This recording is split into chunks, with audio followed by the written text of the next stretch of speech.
want to summarize both our own experience as well as some of the clinical information and research information related to the treatment of chronic depression. This study summarizes one of the pivotal findings from the largest study to date of antidepressant response in a typical population of people with depression. In this study, if you failed an initial serotonin antidepressant and then failed a second antidepressant from a different category, the question was, what was the likelihood of a response or remission meaning getting well, from a third agent? And in the study, the likelihood of remission was between 8 and 20%, depending on what medication to some extent, and also how treatment response was measured. But the main lesson learned here was that response, all things being equal, from a third agent was not nearly as good as we would expect from some of the initial clinical trials. Another key study looked at the question of what was the response to treatment in people who had been depressed for longer than 2 years. Now, obviously, this group of people overlaps to some extent with the group that we were talking about earlier who had failed multiple trials, although not everyone in this group had had multiple trials of medications. So the key defining feature here was how long they had been depressed.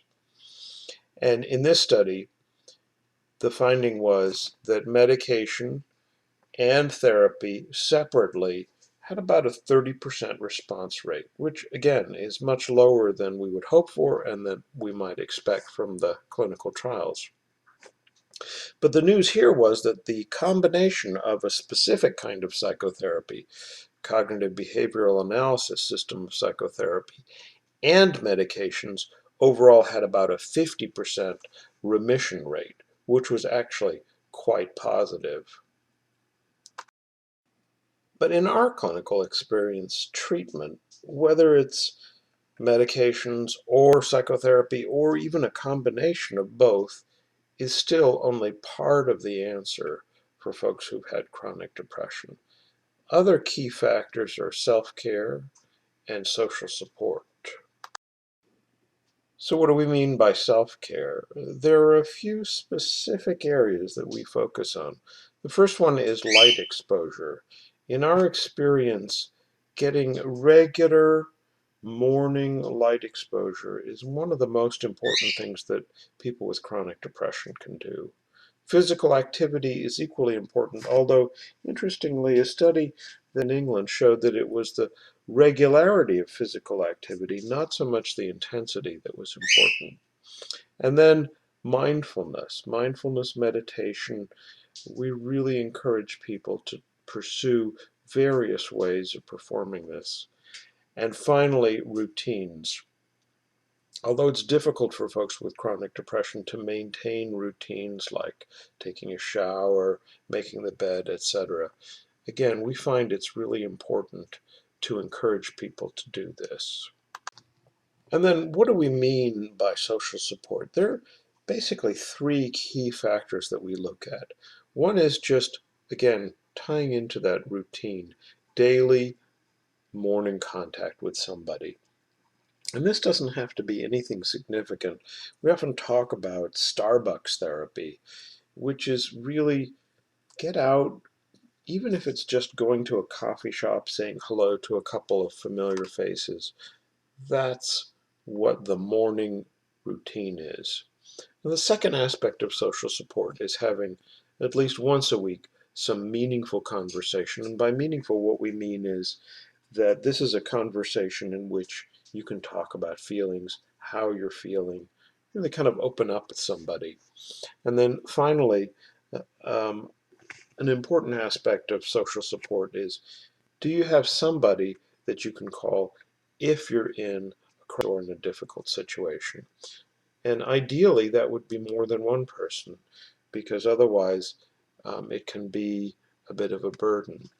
So those are the things that we focus on in our work with folks with chronic depression.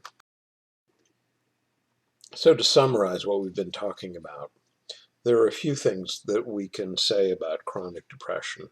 First, people with chronic depression are less likely to respond to any one treatment, less likely to respond to medication, and we didn't show you the data, but equally less likely to respond to psychotherapy.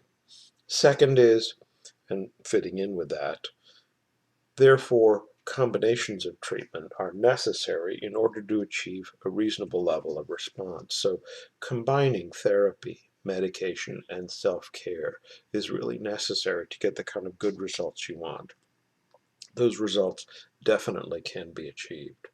And the third important point is that people with chronic depression need long term treatment. The risk of relapse with um, chronic or treatment-resistant depression, and that refers to people who failed a number of treatments, is much higher. So treatment needs to be thought of as long-term. Finally, we'd like to talk a little bit about what it is that we understand about the importance of therapy and medications in combination. So here I want to take a little detour into basic anatomy. When we look at functional brain imaging and what it is that is affected in terms of brain activity in depression, and some of these results are really quite startling, we find that depression particularly affects two areas of the brain: the prefrontal cortex, which is that sort of rose purple area in the front, and then two areas in the limbic area, which is at the base of the brain, the limbic system being kind of at the heart of the brain.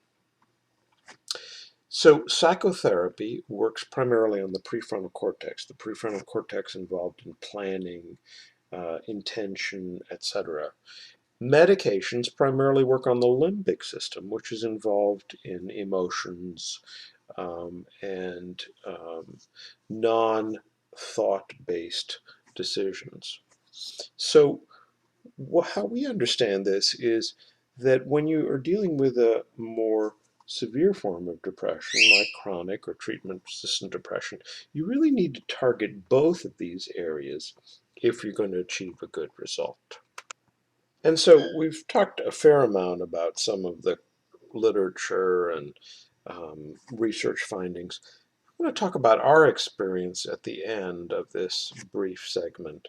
We think that we achieve better results than the studies suggest. You'll remember that one of the studies found that combination of medication and a pretty intensive form of psychotherapy, only 50% of people with chronic depression achieved remission. Um, so we treat chronic depression aggressively with medications, much more aggressively than in that study. And often we use combinations of medications, although we're always trying to make sure that we're not over medicating. We also use therapies like the CBASP, or Cognitive Behavioral Analysis system of psychotherapy, that very actively engage the patient in learning new behaviors. We find that sort of general supportive psychotherapy or exploration of the past just by itself doesn't really lead to change. So we're specifically looking at how can we change the distortions in thinking that are so much part of chronic depression. And the combination of this plus support for self-care, which is a very important part of our treatment, is why we get what we think are better results than you might expect from some of these studies.